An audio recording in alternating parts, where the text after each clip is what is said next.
Hi, it's David here from Elevate Founders. On this little coaching tip video, we're going to look at the really important, absolutely necessary, but the thing that a lot of leaders and a lot of business owners and founders really struggle to do, and that is how to give good feedback. Giving good feedback is the lifeblood to growing your staff. It helps them to see what they're doing really well, but also to see areas that they can improve in. And for most of us, we really hate doing it. For this simple reason, it's not natural. You would never say to your friend, look, it's been 3 months, perhaps we should meet up and do a little review of our friendship, see what's working well, see how you can be a better friend to me, I can give you some tips, things that haven't done so well that we could perhaps change for the next 3 months. It would be totally weird, wouldn't it? See how far you get with your partner, your husband, your wife, boyfriend, girlfriend, your parents maybe, or friends. If you go around to dinner and you finish dinner and say, look, that was really good, but I've just got a couple of tips from you for how you could be a better cook. I just didn't particularly like the potatoes, the chicken was good, the veg very much overdone. These are just things that you might be able to work on for the next time I come round for a meal. I can pretty much guarantee you that in their head, they're putting that food over you as you speak. They are not wanting that feedback, they probably haven't asked for it, and it's not particularly welcome. So this is part of the problem with feedback, isn't it? It's not natural in how we work, how we kind of function. So how do we give good feedback as leaders? If it's important to growing staff, it is important to helping them improve and building a good business, how do we do it really well and really effectively so people don't get switched off, they don't ignore it, they don't build up resentment, and actually take action and grow? So to do that, here are some tips to make it really easy. Firstly, some don'ts. A lot of the time people say, oh, the best way to give feedback is to give somebody what people often call a turd sandwich. So give them some good news, give them the thing that they need to work on, the bad bit, and then give them some more good at the end. So you kind of bookmark that kind of, or bookend that bad news with positive things. That'll make people feel better. The reality is it never does. If someone's giving them the good news at the beginning, they're knowing that something bad's about to come, and then when you say the good news at the end, they're still dwelling on the bad bit. Most of the time, those turd sandwiches never work. People switch off and they don't like it. Number 2, don't confuse your opinion with fact.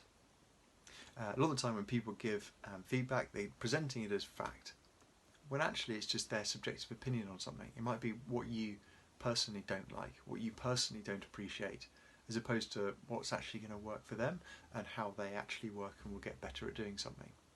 A lot of the time people present feedback as this is what you must do, as opposed to this is just my preferred way of doing it. So don't necessarily present your opinion as fact. That never gets people on the right side. So number 3, don't assume that somebody is going to action what you've said. Some people might just listen to what you've said, think that is your opinion, or think that is a way of doing it, not necessarily the way of doing it, and they might not action on it. So don't get annoyed if people don't take the action that you would like them to. Just because you've said something to somebody, you might have said it 5-6 times to somebody, don't assume that they'll then suddenly action it and change their behaviour around. So if those are the things that you shouldn't be doing when giving feedback, what are the things that you should do? Well, first up, number 1, give people time to emotionally and mentally prepare for it. A lot of the time, as we said, when people get feedback, they get quite defensive, they might close up, they might get passive, they might get passive aggressive, they might feel quite personally attacked by it. Giving people a bit of time to prepare for it, emotionally and mentally, will just allow people to be in a better place to receive that feedback.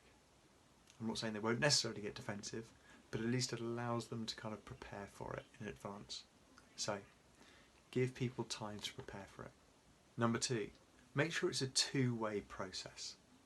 So it's not just you talking and somebody else listening, and then they magically are expected to change their behaviour. Make it a dialogue, make it a good exchange of things. Again, in preparing somebody, it might be good to give them a couple of notes or things that you're going to talk about in advance, so people feel like they're prepared as they come in, so they can give their side and make it a really good two-way conversation. Some of the worst feedback, as we said, is one way, so make sure that somebody's got time and space to talk back. Now it might be that that's not in the same meeting. It might be that you talk about it, and for some people they might want to go away, have a bit of time to reflect upon it, and then come back and kind of talk about the next steps for that. Allow that time. It's really important that somebody feels they've got that opportunity to speak and to talk things through. A lot of the time giving feedback is also about the manager. So it's not necessarily about the person receiving the feedback, it's also some of the things that you could have done better. So there'll probably be some feedback for you in there as well, which you need to probably hear too. It's not just a one-way process. So make sure it's a two-way dialogue, that both of you are learning from the experience. Number 4, keep it outcome focused. So as we kind of alluded to a little bit earlier, make sure that you've set the meeting in a positive frame. So that people know the outcome, where the meeting's going to finish, is in a really good place for them. That the whole purpose of it is to help them, to improve them, to make them better, to make the team run better. Keep it really positive in terms of the outcome. And say that outcome at the beginning. It goes a long way in really helping somebody to understand, and again, can remove some of that defensiveness that people get. So state a positive outcome for what you want for the meeting. Something like I really want us to get together and talk about how we can work better together. Or I've noticed our communication sometimes has been a little bit missed, so it'd be really good to work on ways that we can get better at communicating with each other so that we can work better together. That'd be a really good positive outcome for a feedback meeting. Number 5, be prepared. Some of the worst feedback things I've ever seen and ever witnessed is when people have gone in cold. They haven't gone in prepared and they've done it on the fly. Things are then said that weren't really meant, and so just really prepare well for it in advance. So you're really clear on what you're trying to say, really clear on why you're saying it, it's that outcome, and really clear on how you're going to say it. So it's in the best way for that person to take it on board, to reflect upon it and take action. Be prepared. My last tip on what should be really, really good to do would be to have crystal clear next steps.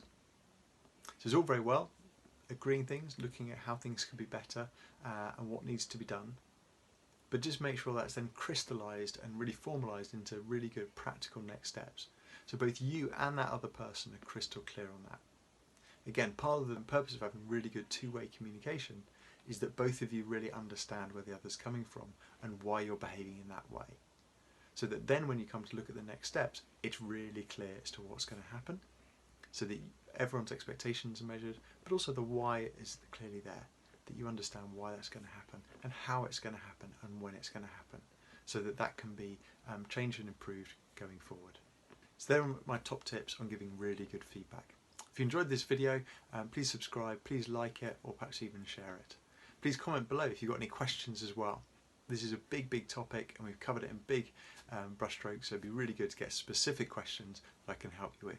Thank you so much for watching, and I'll see you on the next video. If you enjoyed this video and want more top coaching tips that are going to help you grow as a leader and grow your business, please subscribe to the YouTube channel on the link below and follow us on LinkedIn on the link too.